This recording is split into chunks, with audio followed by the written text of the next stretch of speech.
Warning. This program contains coarse humor and a sense of language that some people might not share. Viewer discretion is advised. Viewer dissection is not advised.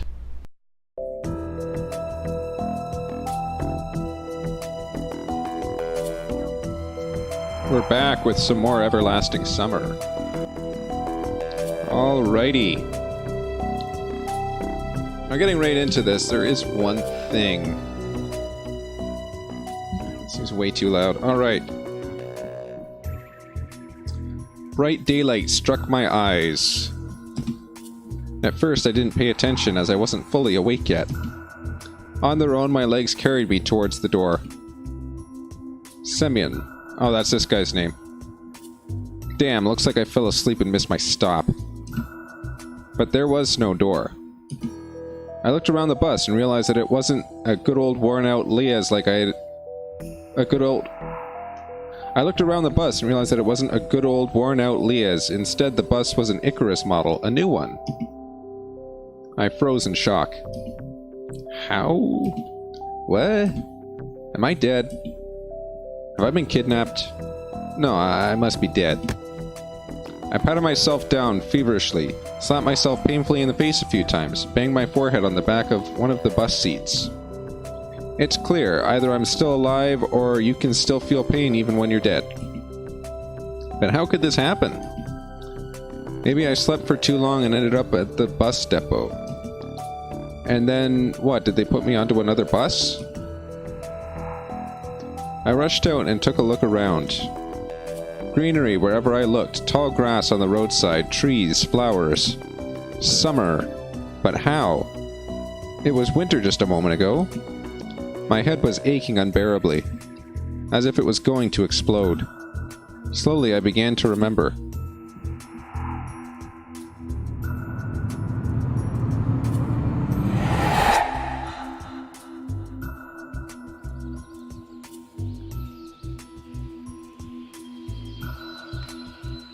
A long road running off into the distance. Forests, plains, fields, lakes, and forests again.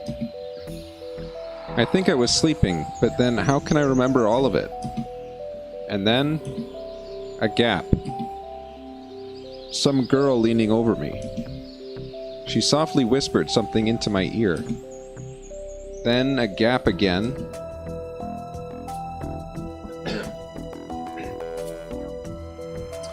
And then I woke up here.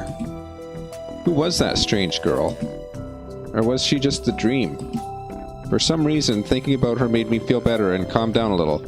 I felt warmth all over, coming from the inside. Could it be her who brought me here? Then I need to find her.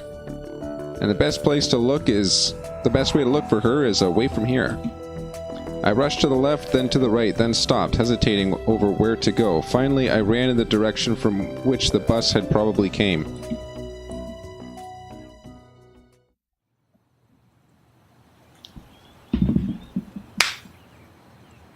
Shit, I need water. Where is my water? Where did I need it?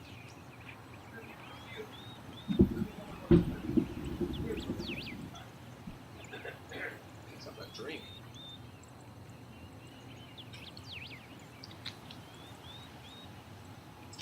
There we go. Much better.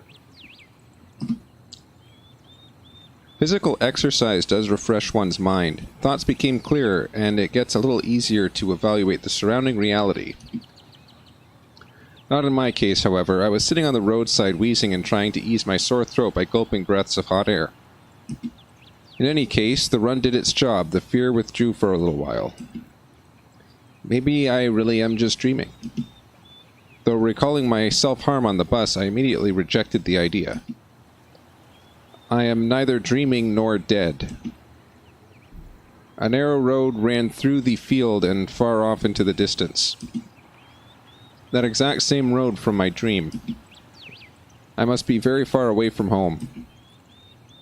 And it's not that it was just winter yesterday and it's summer now. It's the whole environment. Of course, summer is usually like this, green and hot, but here everything is not entirely lifelike. Everything looks like it was taken from the paintings of Russian landscape artists from the 19th century. The grass is just too lush, the bushes are not like what bushes should be, and there are also they are so thick that you can't see anything through them, like treetops, honestly. And the trees themselves, the forest was quite far away, but the trees looked as if they had been closed within their ranks and just now waiting for the order to advance onto the fields and plains. I caught my breath and looked at the bus, which was now barely visible. That was a good run. Fear overtook me once again. Those power lines. There must be people here. But what does it mean? In fact, that means nothing at all. Couldn't they have power lines even in hell?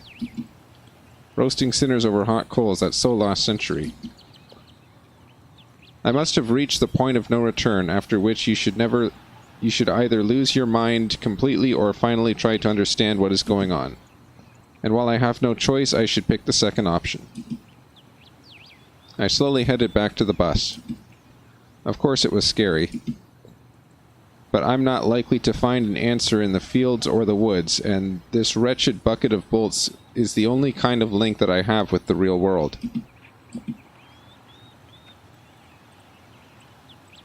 I should carefully scout the area. Anyone recognize this?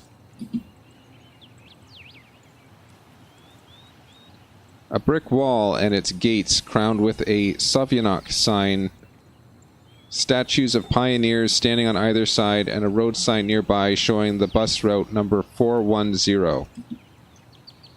The trip's taking a bit too long today. I smirked. A person may start acting inappropriate in extreme situations. Something like that is probably happening to me now. This place didn't look abandoned at all. No rust on the gates, no damage to the walls. 7he404guy. What could have a name like that? Judging by the pioneer statues, it could be a kid's summer camp. Moreover, it appears to be open.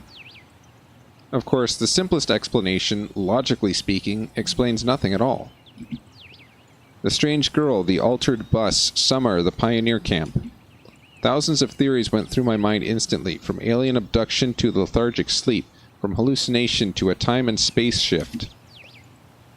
None was worse than any other, but there was really no way to pick a single one.